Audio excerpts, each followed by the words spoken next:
Alright, so we're just starting our epic trip here. We are in the heart of Munich to start our trip where we'll be here for about a month and everything. We got Kilimanjaro in the middle of it, but we're gonna spend a few days here in Munich before we head up to Phantasialand, where we get to experience one of the best looking theme parks in the world, where I'm super excited. But first we're gonna check out all the cool sites that we saw here back in 2020 before the pandemic and everything, and we're gonna show Sam everything too.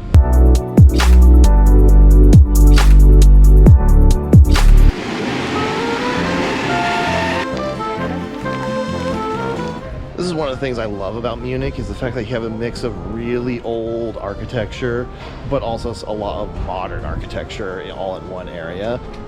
Normally you wouldn't think that wouldn't blend, but Munich seemed to figure it out.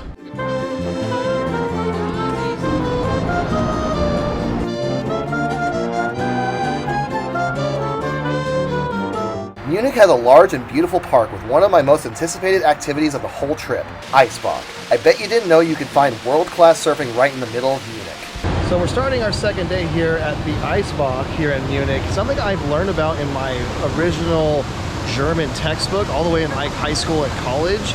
This is a really cool area where people are actually surfing on the river and you're hundreds of miles away from the ocean. So really cool, unique area, somewhere I've always wanted to see. Just makes Munich even a cooler city.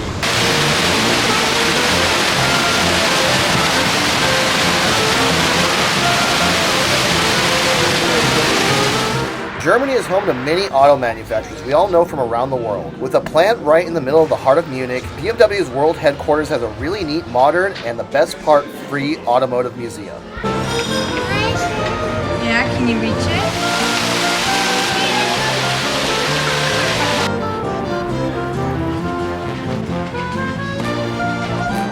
If you have the time, I highly recommend taking a tour an hour outside of Munich to visit the two incredible castles at the foot of the Alps. We first visited Lindenhof, which was one of the 3 castles built by King Ludwig. Unfortunately, there is no filming inside the palace.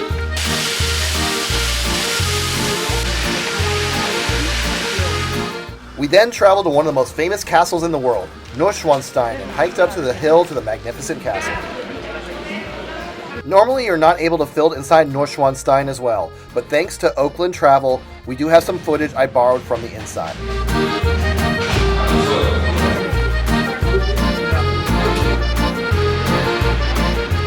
For any great city, you need to excel in many things, but one thing that is most important to me is the food. Of course, Germany, and especially Munich, is known for arguably the best beer in the world. I literally could not get enough of each beer that just seemed to be the best beer I've ever drank every liter I downed. One of these breweries is home to the oldest operating brewery in the world, Neuschwanstein, which has been brewing for nearly 1,000 years since 1040. One of Munich's many staples and must-do is visiting Hofbrauhaus, a beer hall which first opened its doors in 1589. This amazing beer hall is filled with amazing food, an electric and amazing atmosphere, and some of the best beer and pretzels you'll find in the world.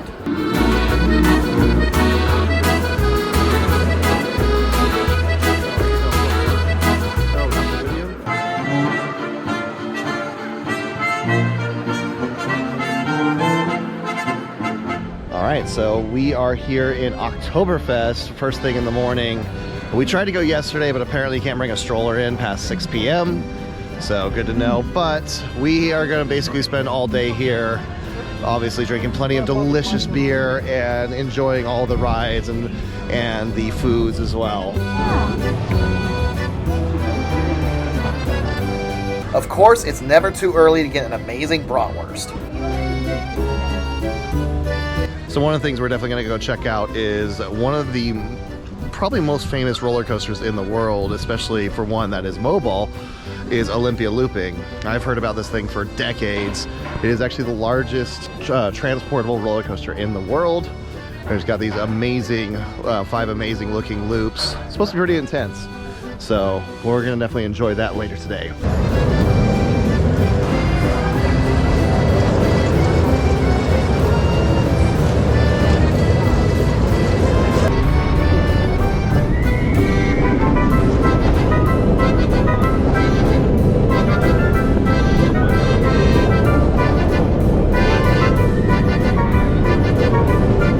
just got done riding Olympia Looping, and that is an amazing ride and layout, ruined by the absolute worst restraints I've ever experienced on a roller coaster. Those accordion style, just dig into your shoulders. But overall, the ride, it was really intense through the loops. It was relatively smooth. They just need new trains, and that ride would probably be literally perfect. So maybe someday that'll happen, because those original trains with those restraints, garbage, they're terrible.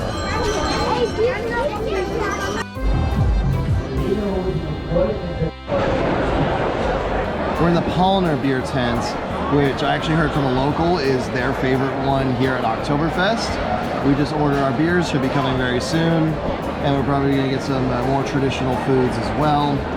But definitely quieter than what I anticipated. It is noon compared to later in the day, which I have heard is just absolutely insane. The fact that we could actually get a table here at this time, but it's still a lot of people in here at pretty high energy. I can only imagine how crazy it gets later. But hopefully the band comes out soon, and then we can enjoy our food and drinks and everything soon. All right, first drink.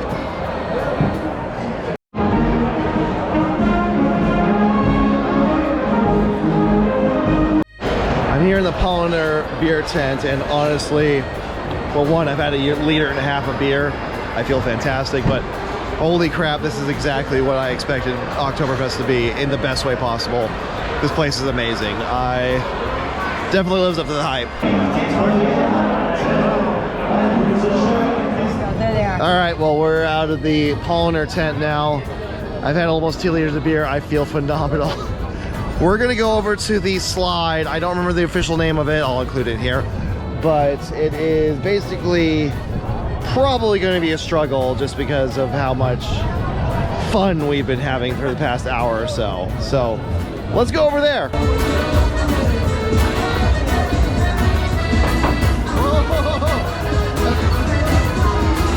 Go kid.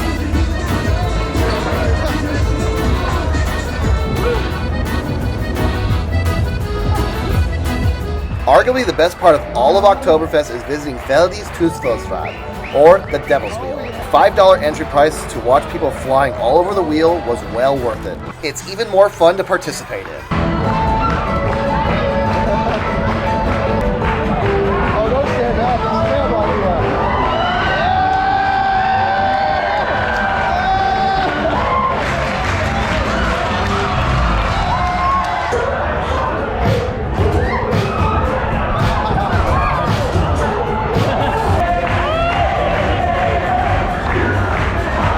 Overall, Oktoberfest and Munich is a must-visit for anyone, and all of these reasons is why Munich is my own personal favorite city in the world. I truly cannot wait to come back.